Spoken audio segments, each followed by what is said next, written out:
Voltamos para o segundo bloco do Comprar ou Vender, dessa segunda-feira após a aprovação do impeachment na Câmara dos Deputados. Bom, estou aqui com o analista fundamentalista Flávio Conde, da Watscol Consultoria, Danilo Zanini, analista técnico da XP Investimentos. Bom, para esse bloco a gente deixou reservado as ações que poderiam ganhar com uma possibilidade de impeachment nesse cenário de mudança política, né? Começando com você, Flávio, quais ações você acha que poderiam surfar nesse rally?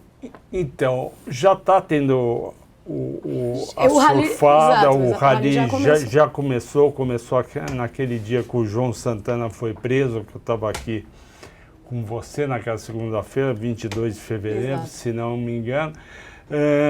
Já tem ação do rally que subiu bastante. Mas quais teriam ainda um fôlego para subir ainda mais, né? Eu acho que Banco do Brasil tem fôlego para subir. Petrobras está sendo prejudicada pela queda do petróleo, já que a Petrobras não é apenas risco Brasil, ela tem também a questão de petróleo. Eu acho que o setor elétrico é um setor para ficar de olho nas geradoras. Para mim tem 3 geradoras que pode subir se o Temer mexer nesse setor, que a Dilma acabou com o setor. São Eletrobras, CESP e CEMIG. Eu acho que uma medida bem interessante para o Temer tomar é o seguinte: acabou aquela palhaçada de devolver usina para o poder concedente ou pagar um valor enorme. Eu acho uma baita injustiça econômica. A CEMIG, a CESP, a Eletrobras investiu durante anos para montar, investiu muito tempo naquelas usinas. As usinas devolveram o dinheiro investido. Agora que eles vão ganhar bastante dinheiro e vai sobrar dinheiro para novos investimentos, vem a dona Dilma e fala, não, vocês vão ter que comprar de novo. Então eu acho injusto, não sei se realmente o Temer vai fazer isso, mas eu acho bem provável. Banco do Brasil, construtora, eu concordo com o Danilo, eu acho que a construtora foi massacrada. A única preocupação que eu tenho, Danilo e telespectadores e Paula, é que estruturalmente houve uma certa satisfação daquela demanda reprimida para determinados setores, principalmente 3 e 2 dormitórios. É um problema na nossa transmissão, peço desculpas, e a gente volta novamente aqui com o Flávio Conde. Estava comentando sobre o setor de construção civil. Então, o setor de construção civil, apesar das ações terem uma chance grande de subir, a gente tem que ver que estruturalmente 2 e 3 dormitórios, a demanda foi bem suprida e a demanda reprimida realmente está no Minha Casa Minha Vida. E existe um problema estrutural no setor imobiliário, não só o estoque ainda dá para até final de 2016 facilmente, não precisa lançar nada, e os preços dos usados ou seminovos caíram, mas os preços de lançamento não. A Cirela e a Exetec lançaram em Moema 180 metros na semana passada, que vendeu 30% em um mês e consideraram um sucesso, só que ele foi lançado a 15 mil o metro. Quantas pessoas podem pagar 15 mil o metro? E Moema tem uma pegadinha. Moema quase não tem lançamento. Então, o que você lança entre 100 e 200 metros, você vende rápido. Então, não pode ser uma boa proxy para o mercado. Então, vai acontecer das ações subirem, mas estruturalmente os resultados continuarem ruins.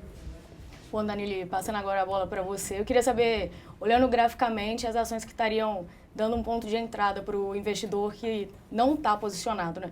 E aí eu queria retomar o que a gente conversou no Visão Técnica. Você tinha falado do gráfico da Petrobras, que estaria bonito ali para poder entrar, né? Tá. Ainda. Só segregar duas opiniões que eu queria deixar. As ações para esse rally e do momento que a gente está vivendo no cenário político para investimentos do curto prazo e para as ações que a gente poderia pensar, o Brasil se reestruturando, que a gente poderia começar a investir, que eu queria falar desses dois pontos.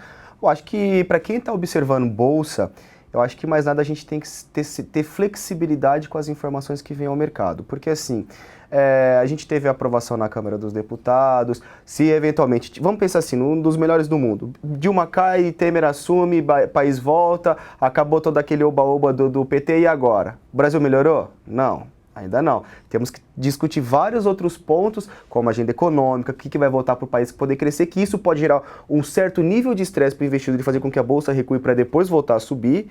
Tá? Então, aí a gente tem um outro cenário de ações. Agora, quem está envolvido totalmente no cenário político agora, que está totalmente focado para o cenário político, acho que os principais papéis é Petro, Banco do Brasil, como o Flávio mesmo acabou de mencionar, BVMF, que é um papel que está menos resiliente a essas oscilações como um todo, são esses os papéis. Eu acho que não tem outro, vou pegar um papel com pouca volatilidade. Não, ele não vai se movimentar. A gente tem que investir em papéis atrelados ao dólar e no curto prazo, quando eu estou falando de política. Até esse cenário, mudou, agora vamos começar a rever a nossa agenda econômica. Aí são outros tipos de papéis. Mas Petrobras, para mim, Banco do Brasil e Petro, eles vão performar. Danilo, e BVMF. A gente teve agora a fusão com a CETIP, então ela assim... ficou muito melhor. O volume uma baita dela, empresa, exatamente. Né? Ela entra num dos cenários que eu isolo da política. Sim. Aí vamos supor, hoje o que é política? BVMF está menos resiliente para você aplicar? Beleza, você vai não sofrer tanto impacto com as oscilações do preço do mercado. Mas é um papel que eu acredito. Sempre estou olhando para tentar procurar um ponto de compra, nunca ficar shorteado no papel. Pode ser que a minha opinião mude? Pode. Agora vamos pensar assim, cenário político. O que vai ser impactado primeiramente? Se continuar a acelerar o processo do impeachment, passar pela primeira votação do Senado, ir para a Câmara, para aprovação do Senado como um todo, teve o afastamento da Dilma. Aí o mercado vai começar a trabalhar, a precificar outras expectativas.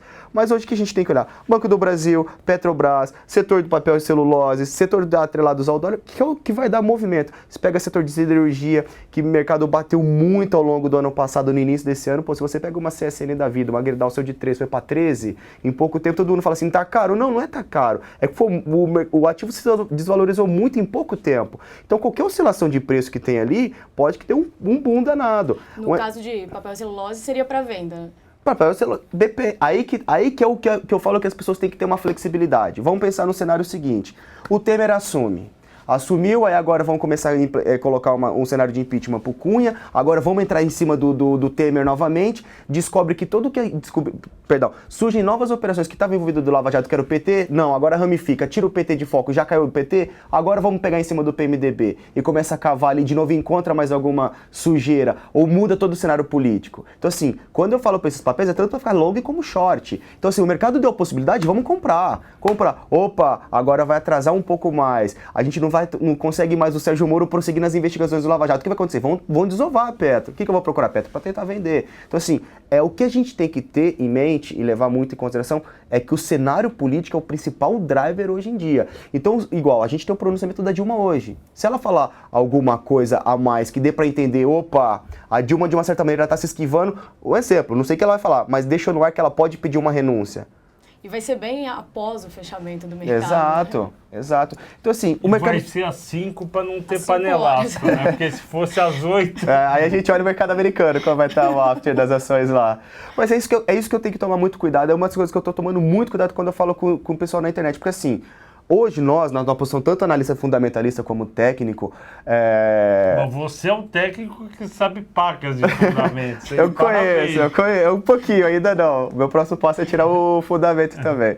Mas enfim, é um cenário assim, por mais que a gente tenha a nossa opinião e a nossa visão que o mercado pode proporcionar, podemos ter alguma mudança no meio do caminho. Agora, se eu for engessado e tá aqui, não, a bolsa vai explodir, a bolsa vai subir, Petro vai explodir, aí eu pego aqui. Aí o mercado inteiro cai, aquilo que eu falei, aquele analista é ruim, o mercado ele deu call, o mercado foi ao contrário, que ele faz. Então, assim, tem que ter cuidado. Volatilidade, né? Não, e tem uma coisa da política, não sei se vocês viram hoje, tem um boato da delação do Marcelo Odebrecht. Vocês viram isso? Ainda não. Então, eu ouvi na hora do almoço que tem a delação do Marcelo para sair, e nessa delação ele entregaria 12 governadores atuais e 6 prefeitos. mais uma lista negra. Fora que ele tem o presidente da UTC, o Ricardo Pessoa, tem o presidente da OAS, tem tanta construtora que está envolvida por trás. Agora, quer ver todo o cenário mudar? Olha que bacana essa discussão. Beleza, tem o impeachment da Dilma. Ah, você acha que o Lula vai ficar quieto? Eu caí? Agora eu vou denunciar todo mundo e começar a colocar todo mundo. Então, assim, não se sabe o que não se sabe o que vai ainda acontecer, entendeu? Mas, logicamente, que o processo está caminhando o quê? Pro impeachment, as bolsas que tem o cenário governamental subirem. Ponto. E dentro desse boato, lembrei agora, o Marcelo entregaria o Lula. E o Léo Pinheiro, que é o OAS, que é também ligado ao Odebrecht, entregaria a Dilma. Olha lá. É esse o boato da hora do almoço. E aí, será que vão entregar ou não vão? Se entregar, você acha que vai ficar quietinho na dele? E outra, será que a delação premiada vai ser aberta para todo mundo?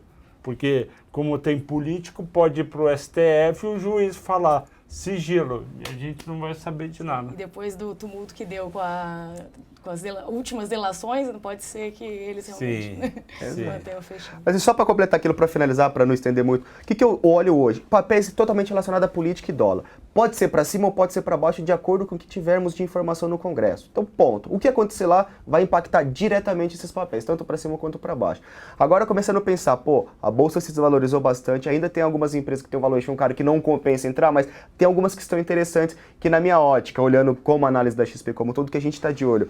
Itaú, você vai Banco do Brasil, a gente vai para o Itaú. Itaú... Eu gosto do Itaú também. Tem um retorno para acionista bem interessante. Muito bom. E tem, de uma certa maneira, não tem tantamente ligado diretamente com o governo. Se você olhar o Banco do Brasil, está diretamente com o governo. Mas é risco Brasil. Exato. Por isso que a gente acaba preferindo o Itaú pelo fato da gestão como um todo.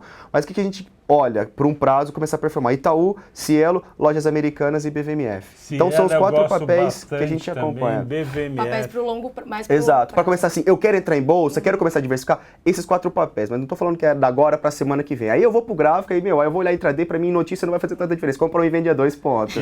E tem uma coisa interessante, o Itaú pode ceder o presidente do Banco Central, o próximo presidente do Banco Central. Ainda não se sabe os nomes, né? Estão falando... Mas são influentes eles, né? Também boato da hora do almoço, que seria o Ilan, que é o economista-chefe do Itaú. Ah, eu não conhecia dessa. Então, tem esse boato, quer dizer, o papel Itaú pode ser favorecido, né? Você está mandando o seu economista-chefe ser presidente do Banco Central, o papel agora vão pode surgir subir. os rumores da nova equipe econômica do possível governo Temer. Sim, exato. Vai o mercado voltando a surfar de novo. E parece que o ministro da Justiça está entre 2 ex-presidentes do STF.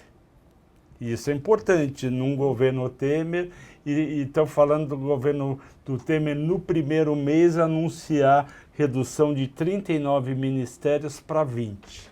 Será que vai conseguir? Porque tá todo mundo tentando até esses tempos agora, né? E a minha visão do Temer é o seguinte, o Temer, ele tem uma bala na agulha, porque ele tem uma rejeição quase igual à da Dilma, por conta de todo mundo estar contra a política. Ele tem que, no primeiro mês, ter aquela bala de prata e arrebentar. Se ele faz 39 para 20 ministérios, o mais cético fala, opa, comecei a gostar. Então ele precisa, no primeiro mês, segundo mês, arrebentar de bem. Que o problema é que ele precisa agradar os dois lados, né? Mas ele está numa posição meio complicada. Como ele é extremamente bom negociador e a turma dele é muito boa, ele já fecha isso. Porque você pode muito bem transformar em 20 ministérios e alguns que eram tinham status de ministério, vira uma secretaria daquele ministério forte. Você não precisa ter Ministério da Pesca, você pode pôr a pesca debaixo do Ministério da Agricultura. Então tem um monte de coisa que dá para fazer que para vender você reduziu para 20 ministérios. Agora acho que o investidor vai ficar atento ao rumor político, o cenário político completamente, e toda a expectativa de mudança, possibilidade de corte de ministério, vai surgir a favor do mercado. Exato. Só para finalizar esse ponto, o que eu acho que é ideal para o governo hoje? pensar em redução de ministério, que é o principal ponto, resumindo. Corte de custos. Cortou Previdência, adorei que você Foi falou. igual, pô, você vai entrar agora, igual o mês passado, o governo vai lá e me anuncia mais 2.800.000 casas da Minha Casa Minha Vida. Pô, é construindo, é gastando que você vai poder faltar um crescimento do país. Então é isso que a gente tem que começar a ver. Não é colocando uma CPMF para aumentar os impostos no nosso bolso, não é isso? Então assim, o que a gente tem que ter hoje, que eu acredito? Cortar gasto, enxugar a máquina pública de gasto, seja ele por redução de ministério, seja ele por reformas fiscais, previdenciárias, o que for, e poder proporcionar um ambiente de investimento para as empresas, para poder estancar o que a gente acabou de falar no primeiro bloco, que são pessoas sendo mandadas embora. Parou de ser mandada embora, opa, estabilizou, o que eu posso voltar fazer a crescer? Pessoas empregadas geram dinheiro, tem renda, vai comprar um arroz, vai comprar um feijão, é um remédio, e o dinheiro volta. Vai recuperando, aí a gente vai ver o Focus começar a aumentar aquele 0,3, eu acho, que era o PIB de 2017 para 1. Exato. Uma coisa que eu também faria, você, Temer, que nos assiste sempre, corta seu salário 30%. O Aécio fez isso no primeiro mês do primeiro mandato dele em Minas. Faz isso, não é? Ah, mas será que se cortar eles não vão pegar por fora? Não, mas só de cortar já tá bom, porque por fora já ia, né? Então, é por fora menos 30. Essa eu acho uma medida legal. Gostaria de agradecer a presença de vocês. Muito bom o papo aqui pós-aprovação do impeachment. E muito obrigada a todos que nos assistem. A gente que agradece você, Paula, Danilo, vocês que nos assistem. Bom, até mais a todos e uma boa tarde.